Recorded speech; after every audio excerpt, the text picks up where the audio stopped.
Good morning, student. Jai Swaminarayan. Subject automobile transmission mechanism. In this subject, last time we are regarding discuss about the electromagnetic clutch. Types of clutch જે તમે આ ચેપ્ટરની અંદર આપણે જોયું હતું એની અંદર આપણે અત્યાર સુધી ટાઈપ્સ ડિસ્કસ કરી ચૂક્યા. Positive clutch, friction clutch. એમાંથી ફ્રિક્શન ક્લચની અંદર ઓલરેડી આપણે ડિસ્કસ કરી ચૂક્યા છીએ single plate clutch, multiplate clutch, cone clutch and electromagnetic clutch. આટલી ક્લચ અત્યાર સુધી આપણે સ્ટુડન્ટ ભણી ચૂક્યા. આજે આપણે એક નવી ક્લચ ભણીશું કે જેનું નામ છે સેન્ટ્રીફ્યુગલ ક્લચ. સેન્ટ્રીફ્યુગલ ક્લચ પહેલા તો કયા પ્રિન્સિપલ ઉપર વર્ક કરે છે, કઈ રીતના કામ કરે છે, કયા કયા કોમ્પોનન્ટ આવે છે અને બીજી ક્લચ કરતા કઈ રીતના ડિફરન્ટ પડે છે એ આ વિડીયોની અંદર આપણે આજે સ્ટડી કરીશું.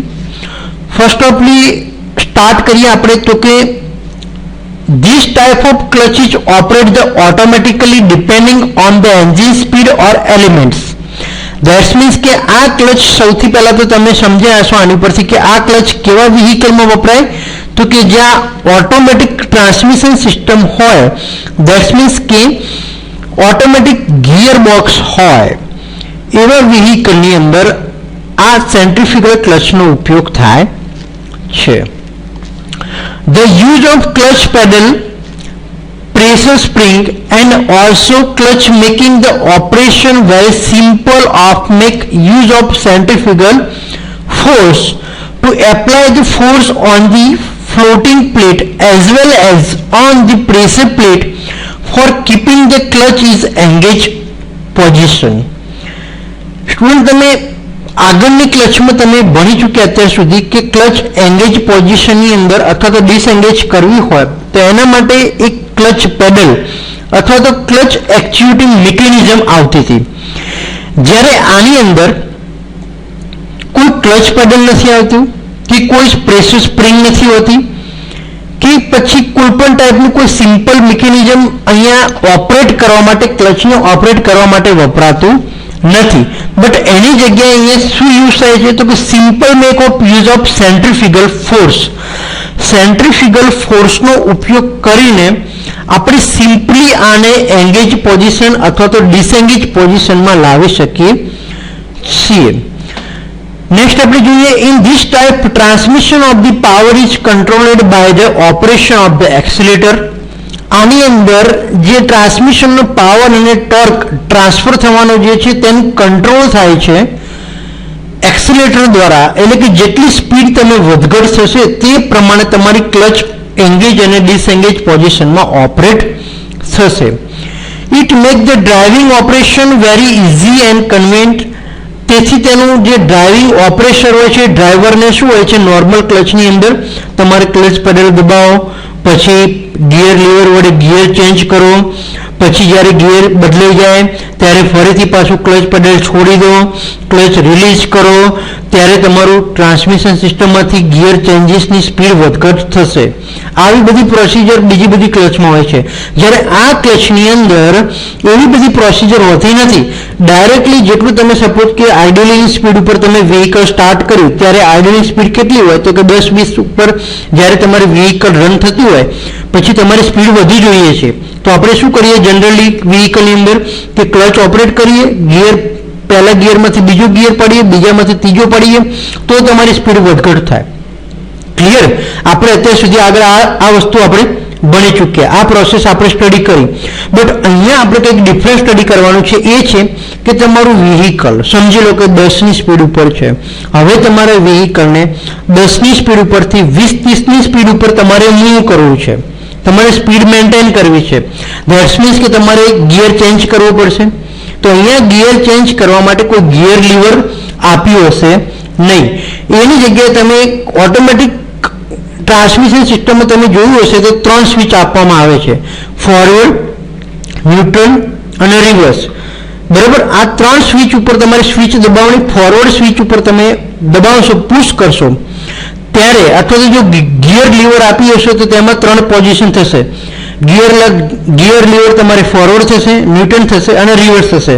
એનાથી વધારે કંઈ પોઝિશન આપી હશે નહીં જે વ્હીકલની અંદર સેન્ટ્રીફ્યુગલ ક્લચ હશે તેમાં. તો તમે ફોરવર્ડ ઉપર સ્વિચ રાખીને અથવા તો લીવર રાખીને તમે વ્હીકલને આગળ મૂવ કરાવશો ત્યારે આની અંદર there is no need to press the operating clutch pedal.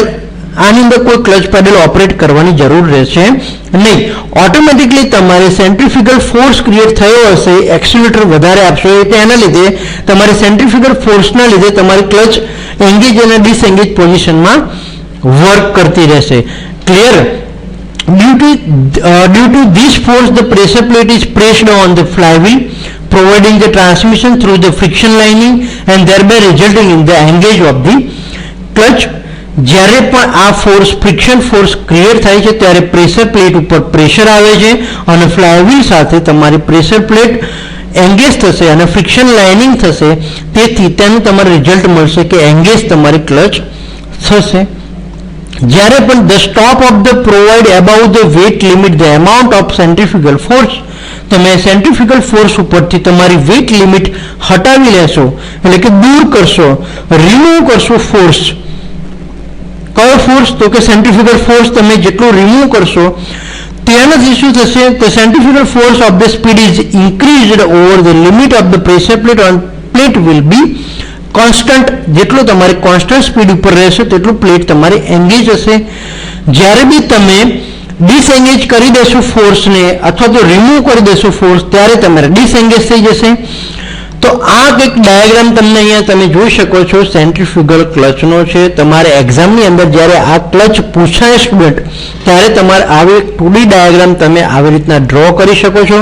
આ બીજું કંઈ જ તમારે ડ્રો નથી કરવાનું, આ તો ફક્ત તમારે સમજ માટે મેં તમને અહીંયા પિક્ચર્સ મૂકેલા છે, જે કલરફુલ પિક્ચર જે છે ફક્ત તમારે અહીંયા ડ્રો કરવાની છે. આટલી જ ફિગર જે તમને 2D ડાયાગ્રામ દેખાઈ રહી છે તેની અંદર વેટ ફ્લાયવ્હીલ બતાવવાનું છે, ઉપર વેટ બતાવવાનું છે, સિલિન્ડ્રિકલ પિન મારેલી હોય છે, વચ્ચે હબ ફિટ કરેલું હોય છે, ટેન્શન સ્પ્રિંગ લગાવેલું હોય છે બંને side, lining material friction lining material બંને સાઈડ લગાવેલું હોય છે, અપ એન્ડ ડાઉન કન્ડિશનમાં ક્લચ ડ્રમ લગાવેલું હોય છે. તો આવી રીતના કંઈક એની consist of the parts of centrifugal clutch. So which consist of the parts of centrifugal clutch? To flywheel, spring 1, spring 2, engine shaft, friction lining, pressure plate, weight, ball crank lever, floating plate, clutch shaft. આટલા basic component હોય છે centrifugal ક્લચના. હવે work કઈ રીતના કરે છે, how to work the centrifugal clutch, એ આપણે સમજીએ તો કે જ્યારે એન્જિન સ્પીડ એટલે કે એન્જિન સ્ટાર્ટ કરીએ, the fully centrifugal clutch is automatic clutch. આ એક ઓટોમેટિક ક્લચ છે. It does not require any operating clutch pedal. આની અંદર કોઈ પણ ક્લચ પેડલની જરૂર નથી પડતી ઓપરેટ કરવા માટે. In this type of clutch the spring are eliminated, the only the centrifugal force is used to apply the require pressure for keeping the clutch is engaged position. Engage position કરવા માટે ફક્ત centrifugal ફોર્સની જરૂર પડે છે જે spring eliminate કરેલી હોય છે. The clutch is operated automatically depending on the engine speed.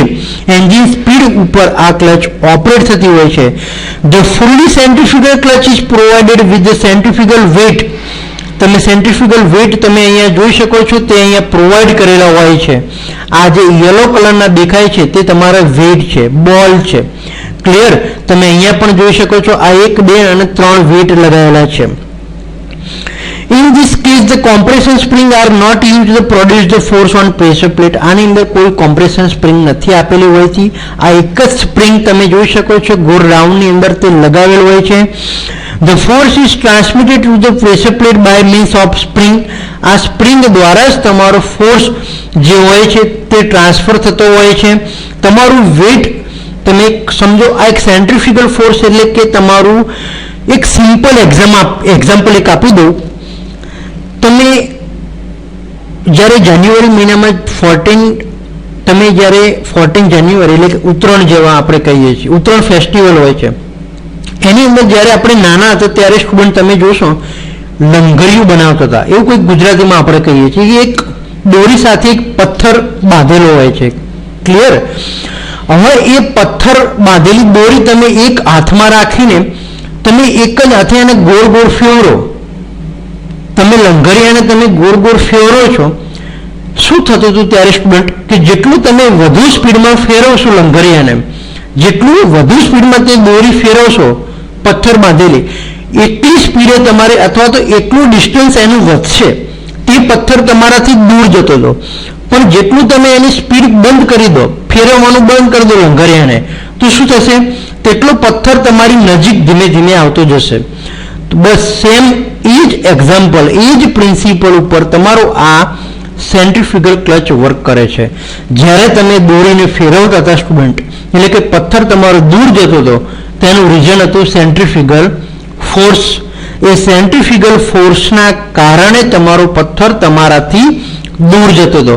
પણ જ્યારે પણ તમે એ સેન્ટ્રીફ્યુગલ ફોર્સ આપવાનું બંધ કરી દેશો, એટલે કે તમારું હાથ તમે રોટેટ કરવાનો બંધ કરી દો, દોરી ફેરવવાની તમે બંધ કરી દેશો, તો ઓટોમેટિકલી તમારું વેઇટ જે છે તમારું રિટર્ન પોઝિશનમાં પાછું આવી જશે. તો આવી રીતના સ્ટુડન્ટ એ તમારે સેમ પ્રિન્સિપલ ઉપર અહીંયા સેન્ટ્રીફ્યુગલ ક્લચ જે છે તમારી ઓપરેટ થાય છે. કેટલી સ્પીડ ઉપર તમારે ઓપરેટ થશે? The spring keeps the clutch is disengaged position at low speed about to 500 rpm. તમારે 500 rpm એન્જિનના હશે ત્યારે તમારી આ ક્લચ ઓપરેટ થવાની સ્ટાર્ટ થશે. At the first there is a certain amount of slip but beyond about to 1000 rpm to centrifugal effect is created. 1000 rpm જ્યારે થશે ત્યારે એટલી સ્પીડમાં તમારી સેન્ટ્રીફ્યુગલ ક્લચ જે છે તમારી વર્ક કરવાનું તમારું સ્ટાર્ટ કરશે અને તમારું જે એન્જિનમાંથી પાવર અને ટોર્ક જે છે એ તમારો ટ્રાન્સમિટ થશે without loss on the transmission system. એટલે કે ટ્રાન્સમિશન સિસ્ટમ ઉપર તમારે સીધો ટ્રાન્સફર થઈ શકશે. હવે સમજીએ એક વિડીયો દ્વારા કઈ રીતના વર્ક કરે છે. જો તમે અહીં એક ડાયાગ્રામમાં તમને દેખાય છે કે સેન્ટ્રીફ્યુગલ ફોર્સ કઈ રીતે રોટેટ થાય છે, કઈ ડાયરેક્શનમાં રોટેટ થાય છે. આ બે વેટ તમે ક્લચ હાઉસિંગ છે કનેક્ટેડ ટુ ધ ટ્રાન્સમિશન જે ગિયરબોક્સ સાથે લગાવેલું હોય છે. ચીકણી કલરના તમને દેખાય છે એ છે તમારી સેન્ટ્રીફ્યુગલ ક્લચ શૂ, એટલે કે વેટ લગાવેલો હોય છે. એની ઉપર એન્જિન શાફ્ટ હોય છે. અહીંયા તમે એન્જિન શાફ્ટ જોઈ શકો છો. તે વેટ તમારે કોના કઈ રીતના ઓપરેટ કરે છે તો કે સ્પ્રિંગ દ્વારા લગાવેલો હોય છે. આ સ્પ્રિંગ દ્વારા બંને વેટ લગાવેલા છે. એન્જિન છે, એન્જિનની પાછળ ફ્લાયવ્હીલ એટેચ કરેલું હોય છે. ફ્લાયવ્હીલમાંથી જે ડ્રાઈવ શાફ્ટ હોય છે, એન્જિન ડ્રાઈવ શાફ્ટ, તે સીધો તમારે સેન્ટ્રીફ્યુગલ ક્લચ અહીંયા બ્લુ કલરની તમે જોઈ શકો છો. તે બ્લુ કલરની ક્લચ હોય છે સેન્ટ્રીફ્યુગલ ક્લચ. સેન્ટ્રીફ્યુગલનો આઉટપુટ ક્લચ જાય છે તમારે ટ્રાન્સમિશન સિસ્ટમ એટલે કે ગિયર બોક્સ ઉપર સીધો તમારે ટ્રાન્સફર થાય છે. હવે આ સેન્ટ્રીફ્યુગલ ક્લચ આપણે અહીંયા સમજીએ અંદર એનું કન્સ્ટ્રક્શન કેવું હોય છે. તો આવી રીતના બે વેટ લગાવેલા હશે સ્પ્રિંગ સાથે અને એન્જિન શાફ્ટ અહીંયા તમે આ જોઈ શકો છો. એન્જિન શાફ્ટ ઉપર આવી રીતના સ્પ્રિંગ દ્વારા બે વેટ લગાવેલો છે. હવે એન્જિન શાફ્ટ જ્યારે ફરશે ત્યારે સેમ સ્પીડમાં તમારે આ સેન્ટ્રીફ્યુગલ ક્લચ પણ રોટેટ થશે. કારણ કે અહીંયા એન્જિન શાફ્ટ ઉપર આ બંને સ્પ્રિંગ લગાવેલી છે તો તે જ ડાયરેક્શનની અંદર એ પણ ફરશે. તો તમારે જે ક્લચ શું લગાવેલા છે એટલે કે વેટ લગાવેલા છે તે પણ તમારે રોટેટ થશે. વેટ તમારે રોટેટ થશે એટલે મેં તમને જે પ્રમાણે એક્ઝામ્પલ આપ્યું તે પ્રમાણે પથ્થર જેટલો ગુમાવો એટલો દૂર જશે. તો અહીંયા તમે જેટલી સ્પ્રિંગ વધારે ફરશે એટલું અહીંયા વધારે સ્પ્રિંગ વધારે ખેંચાશે અને તમારો વેટ વધારે મૂવ થશે. પણ કેટલા તો કે ક્લચ હાઉસિંગની બહાર જશે નહીં. ક્લિયર? જો તમે ધીમે ધીમે અહીંયા આવી રીતના ફરે છે, હવે એક ક્લચ જો એક્સપાન્ડ થાય છે, દેખાય છે ધીમે ધીમે એક્સપાન્ડ થાય છે. ક્લિયર? તો આ જે એક્સપાન્ડ થઈને એંગેજ રહેશે આની સાથે, કે જ્યારે ક્લચ હાઉસિંગ સાથે આ બંને વેટ એંગેજ રહેશે ત્યારે તમારી ક્લચ એંગેજ પોઝિશનમાં આવશે. જો આ એંગેજ થઈ ગઈ. ક્લિયર? આ છે તમારી એંગેજ પોઝિશન. હવે આ ક્લચ શું કઈ રીતના એક્સપાન્ડ થયા તો કે જેટલી સ્પીડ તમારે વધારે વ્હીકલની એટલી વધારે સ્પીડમાં તમારે આ શું એક્સપાન્ડ થશે અને આવી રીતના વર્ક કરશે સેન્ટ્રીફ્યુગલ ક્લચ. હવે જ્યારે તમારી એન્જિન સ્પીડ શાફ્ટ જે છે એની સ્પીડ ડિક્રીઝ થઈ જશે તો તમારે અહીંયા વેટની સ્પીડ છે તમારે ડિક્રીઝ થઈ જશે, એટલો રોટેટ થશે નહીં તો તમારે અહીંયા આ પોઝિશન છે ક્લચ હાઉસિંગની તે પણ તમારે ડિસએંગેજ થઈ જશે, જે વિડીયોમાં તમે જોઈ શકો છો. તો એ ડિસએંગેજ થઈ જશે. તેના લીધે તમારું વેઇટ જે છે એ રિટર્ન પોઝિશનમાં સ્પ્રિંગ દ્વારા, કારણ કે સ્પ્રિંગ છે એનું ટેન્શન ઘટી જશે, એટલે મેઇન પોઝિશન તમે સ્પ્રિંગને છોડી દો તો ઓટોમેટિકલી મેઇન પોઝિશનમાં પાછી આવી જશે. મેઇન પોઝિશનમાં પાછી આવી જશે તો અહીંયા જે તમારે એંગેજ તમને દેખાય છે બ્લેક કલરની પટ્ટીમાં તે તમારે શું કેવા થઈ જશે, ત્યાં ગેપ પડી જશે, એટલે કે ક્લચ જે છે તમારી ડિસએંગેજ પોઝિશનમાં થઈ જશે અને ત્યારે તમારે આગળ પાવર ટ્રાન્સફર થશે નહીં. ક્લિયર? તો આવી રીતના એની એંગેજ અને ડિસએંગેજ પોઝિશન તમે સ્ટુડન્ટ આ વિડીયો દ્વારા સમજી ચૂક્યા. બીજો એક વિડીયો જોઈએ વધારે સમજવા માટે. રનિંગ સ્પીડ દ્વારા કેવી પોઝિશન હોય છે અને આઇડલિંગ સ્પીડમાં કેવી પોઝિશન હોય છે ક્લચની, એ તમે જુઓ છો. આઇડલિંગ સ્પીડમાં બંધ છે અહીંયા. ક્લિયર? સેન્ટ્રીફ્યુગલ ક્લચ જો આવી રીતના અંદર એક સ્પ્રિંગ લગાવેલી હોય છે અને સ્પ્રિંગની આજુબાજુ બંને સાઈડ આવી રીતના વેઇટ આપેલા હોય છે. જેટલી તમે રનિંગ સ્પીડ કરશો એટલે તમારું આ જે રોટર છે તમારું ગોળ ગોળ ફરશે. આ સ્પ્રિંગ તમે જોઈ શકો છો. રનિંગ સ્પીડમાં કેવી એક્સપાન્ડ થઈ, એક્સપાન્ડ થયું એટલે વેઇટ પણ એક્સપાન્ડ થાય. જો આઇડલિંગ સ્પીડમાં પાછી આવી ગઈ એટલે તમારા શું છે પણ એ પાછા આવી ગયા. રનિંગ સ્પીડ કરશો એટલે પાછું સ્પ્રિંગ એક્સપાન્ડ થશે. સ્પ્રિંગ એક્સપાન્ડ થશે એટલે તમારું ક્લચ હાઉસિંગ સાથે એટેચ થશે. ક્લચ હાઉસિંગ સાથે એટેચ થશે એટલે તમારું અહીંયા જે છે એ ક્લચ ઓપરેટ થશે. હવે જો આ રનિંગ સ્પીડ થાય છે, જેટલી ફાસ્ટ સ્પીડમાં તમારું સ્પીડ રોટેટ થશે એટલો તમારે બ્રેક શું જે છે એ ક્લચ શું છે એ તમારા એક્સપાન્ડ થશે. ક્લચ શું એક્સપાન્ડ થશે એટલી તમારી ક્લચ એંગેજ પોઝિશનમાં રહેશે. જ્યારે તમે વ્હીકલની સ્પીડ ઘટાડી દેશો એટલે કે આઇડલિંગ આવી જશે ત્યારે તમારા ક્લચ શું હતા એ મેઇન રિટર્ન પોઝિશનમાં પાછા આવી જશે. તો આ હતો આપણે વિડીયો સમજ્યા સ્ટુડન્ટ કે actually how to work the centrifugal clutch. Centrifugal clutch actually કઈ રીતના વર્ક કરે છે તે આપણે આ વિડીયોની માધ્યમથી તમે સમજ્યા. એની અંદર વધઘટ સ્પીડ થાય છે, આઇડલિંગ સ્પીડ અને રનિંગ સ્પીડ, ત્યારે વેટ કઈ રીતના સેન્ટ્રીફ્યુગલ ફોર્સ ક્રિએટ થાય છે અને વેટ કઈ રીતના એંગેજ થાય છે તે તમે આને દ્વારા સમજી ચૂક્યા. ક્લિયર? હવે આપણે એક સમજીએ સેમ આના જેવી બીજી એક ક્લચ આવે છે સ્ટુડન્ટ, એને કહીશું આપણે સેમી સેન્ટ્રીફ્યુગલ ક્લચ. હવે સેમી સેન્ટ્રીફ્યુગલ ક્લચ જે છે એ તમારા સિલેબસમાં નથી, બટ એ બે વચ્ચેનો ડિફરન્ટ જે છે એ તમારા સિલેબસમાં છે. ધેટ્સ મીન્સ કે different between semi centrifugal and fully centrifugal clutch, એટલે કે જે અત્યારે આપણે સમજ્યા તે સેન્ટ્રીફ્યુગલ ક્લચ. આ બે વચ્ચેનો તફાવત ઘણીવાર એક્ઝામની અંદર પૂછાતો હોય છે. તો સ્ટુડન્ટ હું જે તમને પોઈન્ટ નોટ કરાવું તે જોડે જોડે નોટ કરતા રહેજો મારી જોડે. ક્વેશ્ચન્સ લખશો. સૌથી પહેલા write down the difference between semi centrifugal force and fully centrifugal force. Clear? સૌથી પહેલા સમજીએ. In case of semi centrifugal clutch, the coil spring is used to provide the pressure force on the clutch plate at low speed and centrifugal force action is utilized only at high speed. Semi centrifugal ક્લચની અંદર એક spring આપેલી હોય છે જે pressure provide કરે છે લો speed ઉપર, અને જ્યારે સેન્ટ્રીફ્યુગલ ફોર્સ ક્રિએટ ન થાય ત્યારે આ કોઇલ સ્પ્રિંગ દ્વારા ક્લચને ઓપરેટ કરાય છે. જ્યારે ફુલ્લી સેન્ટ્રીફ્યુગલ ક્લચની અંદર શું થાય છે તો કે in this case of fully centrifugal clutch, centrifugal force action is utilized right from the lowest engine speed. Fully centrifugal ક્લચમાં કોઈ કોઇલ સ્પ્રિંગ આપેલી નથી હોતી, એ ફક્ત સેન્ટ્રીફ્યુગલ ફોર્સ દ્વારા જ ઓપરેટ થતી હોય છે. સેકન્ડ પોઈન્ટ આપણે જોઈએ સેમી સેન્ટ્રીફ્યુગલમાં, તો કે the compression spring as used in semi-centrifugal clutch are eliminated at all in the fully centrifugal clutch. Semi centrifugal ક્લચની અંદર કોમ્પ્રેશન સ્પ્રિંગ લગાવેલી હોય છે, જ્યારે ફુલ્લી સેન્ટ્રીફ્યુગલ ક્લચમાં આવી કોઈ સ્પ્રિંગ હોતી નથી. થર્ડ પોઈન્ટ ડિફરન્ટની અંદર ડિસ્કસ કરીએ તો in case of semi centrifugal clutch, the clutch pedal is required to disengage the clutch.